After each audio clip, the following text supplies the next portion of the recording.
Here is exactly how much YouTube's paid me in the last 9 months since I was monetised. That's it, but here's the part that nobody tells you. That's not where most of the money come from. I've made far more money from collectors finding me on YouTube and then buying my art. Every cool YouTuber has a camera in the cupboard when they're making a coffee, don't they? So if you're artists wondering if YouTube's worth your time, this video might change how you think about making money on the platform.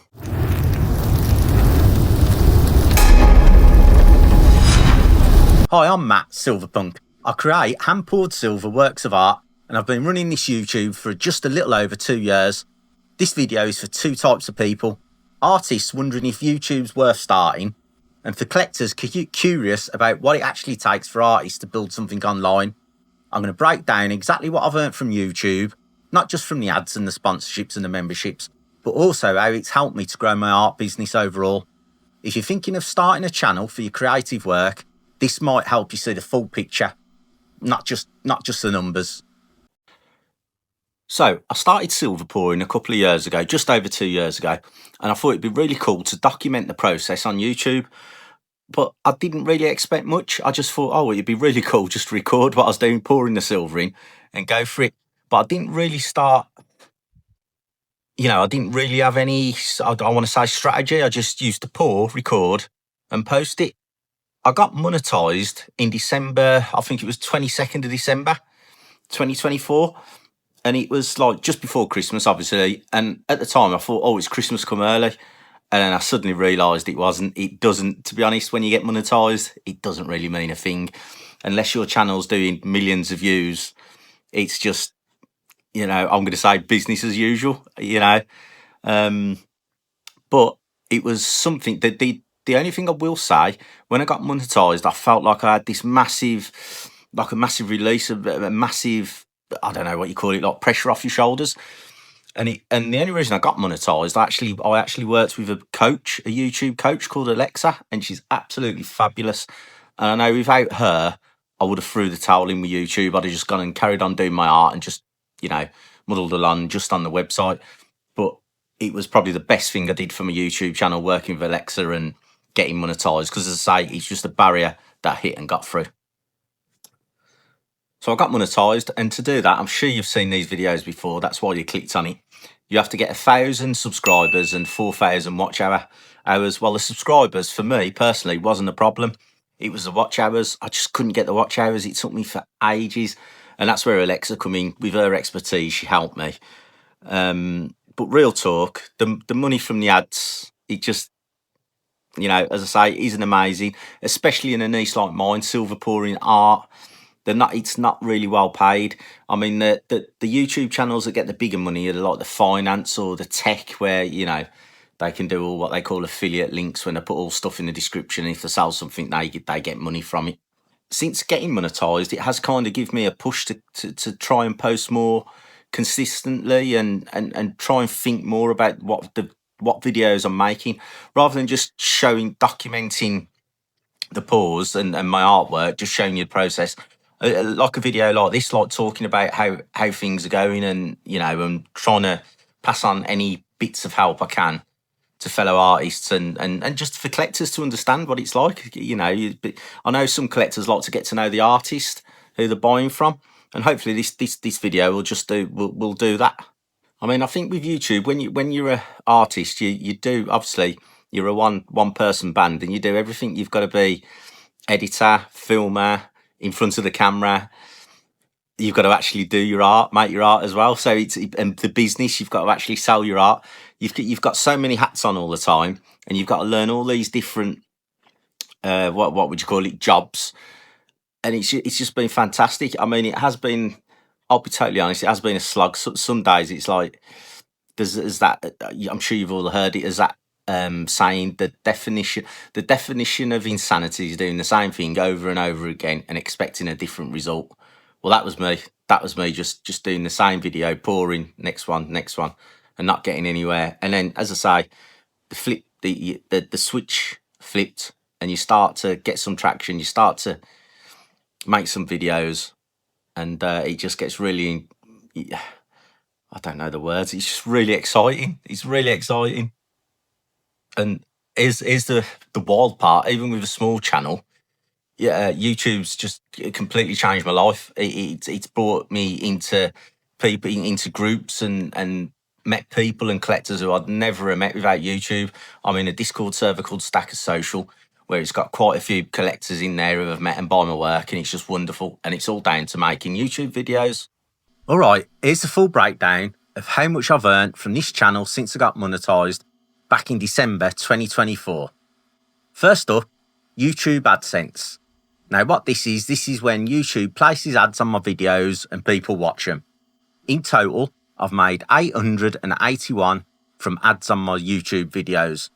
Not terrible, but also not life-changing. Then there's brand deals. I've done a couple of small partnerships that brought in approximately £800. So if you're doing the maths, that's £1,681 directly from YouTube across about 9 months. But here's the part that really matters. Most of the income actually came from collectors who found me on YouTube, visited my website, and bought my silver art. That's where the real impact's been. For me, YouTube isn't just a content platform, it's a bridge to real customers.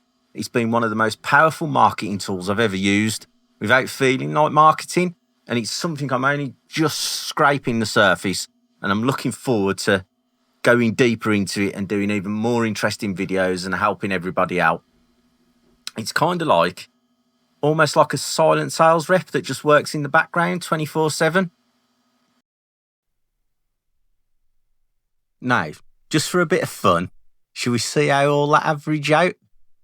As you can see here, since I got monetized, I've posted 145 pieces of content. We've got 83 long format and 62 short videos.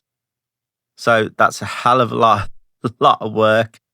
So if we work it out, I've generated £1,681 for them 145 pieces of content. So if we divide it out, that means for each piece of content I've uploaded onto YouTube, I've earned £11.59. Now, for any of you who make YouTube videos, you know exactly how long they take to make. And I'm sure you'll say, that's just crazy. That's madness why you're doing it. But the reason is very, very simple, as I've just explained. It's to connect with collectors and to help people buy my art. And it's just such a cool tool, YouTube is. So if you are an artist, I'd say don't look at the numbers. Don't look at YouTube as an earning mechanism in its own in the platform itself. Look at what it can do for you. You don't need a ton of views. You know, you only need that one person to view a YouTube video who can go and spend £300 or £400 and buy a piece of art. So that's the way I'd look at it. And obviously, this is how the numbers stack up for me, and this is how it works. Now, let's talk about what people don't normally mention in these videos. Now, I spend anywhere between 5, probably 4 at the shortest, probably up to 40, 50 hours on making a single YouTube video. And I know that may sound like a lot, but it includes planning the idea, filming the silver pour, then you got to edit all the footage, do the voiceover, scripting, thumbnails, titles, uploading, description, and some can take hours and hours and hours. And don't forget, I've already spent hours making the actual art piece itself. Sometimes I feel like I spend more time behind the camera and on that side of things and actually creating the art, doing the actual pouring. And then also something to take, if you do want to do a YouTube channel and for your art business, there's also the mental side of it, and something that doesn't really get talked about a lot. You can put hours into a video, as I've just mentioned, and it gets 50 views, 20 views. You can upload something that you're really proud of, and it happened to me lately. Check this, if you see this video up here, for me, that's the best video I ever made, quality-wise and time, and that the actual piece of art itself, it was my biggest and best piece I've ever made. And you put hours into it, and I think it's got 200 views. Now, I've had other videos that's done thousands of views. I think my top video is 70,000 views. And it absolutely plays with your mind, and you've got to, it can feel rough. It can feel rough, especially when you're pouring your heart into it and the molten metal. I've got to get that in. But yeah, YouTube, it's not passive income. You've got to enjoy it, and you've got to forget about the numbers and just carry on, because at the end of the day, you only need one view. If you're an artist and you want to sell your work, you just need one view, one collector to see that piece that they have to have. You know, they have to buy it. And you just got to love creating and storytelling, and it still can be worth it regardless of what views you're getting. Now, after all that effort, you might be thinking, well, why keep going if the numbers aren't huge, if you're not getting no views? Well, here's what's actually surprised me. First, the community. I had collectors and people find my work just from a random video on YouTube, just out there, just scrolling through, they found it. And they'll send me a message. I've never seen a piece of art like this before. I've never seen a silver pour before. And some of them actually went on and grabbed the piece and actually bought some of my stuff, which is amazing. It's the connection. It's different. I'm not just selling silver. I'm trying to build a tiny world around it, and YouTube's helped me do that. The community, as I touched on earlier, a place called Stackers Social, there's over 14,000. No, 1,400. Sorry, I was like, whoa, it's not that big, not yet. But there's over 1,400 people in that Discord group, and we have fabulous chats. And I wouldn't have met none of those people if it wasn't for doing my YouTube channel. And I think another thing that doesn't really get said, it surprised me. I think doing a YouTube channel's brought me on as an artist. It's up my level. When you're an artist and you're doing a piece of work, obviously you want it to be the best. You want it to be the best work you can do. But I think also documenting it as well, you kind of up your level a bit more. Could you imagine if you had a film crew follow you about all day? What type of person would you be? Yeah, I'm sure you'd level up. You would quickly, if there was a camera on you 24/7, you'd be the best version of yourself all the time.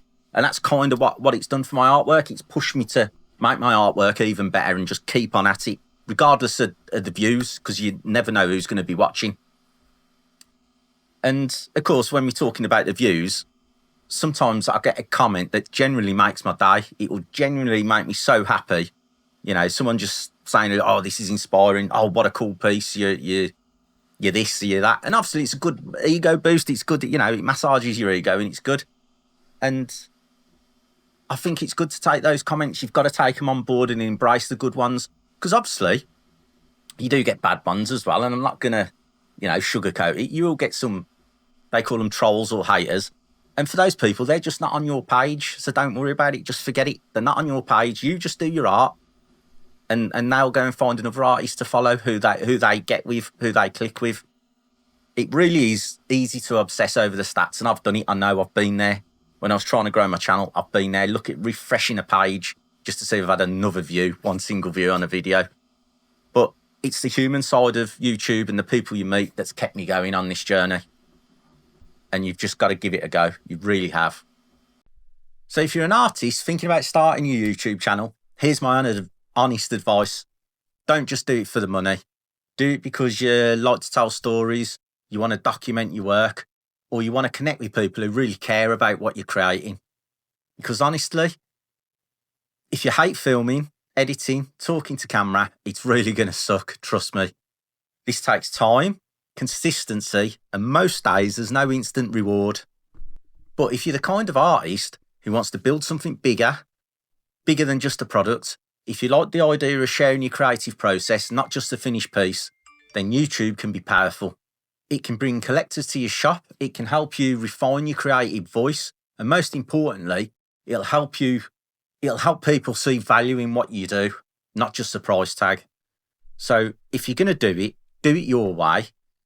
Whether it's just voiceovers, silent studio vlogs, or chaos edits with 90s drum and bass in the background. Find your format and you do something you enjoy, but stick with it long enough to see what happens. I've been doing this for just over 2 years and I'm just seeing the green shoots. I'm just starting to see some little results. And I'm going to keep on going for the next 2, 3, 4, 5, 6 years. You got to look at it in the long time scale. You never know who's watching or how your story might impact somebody. It's a slow burn. I shouldn't have said burn, I pour molten silver.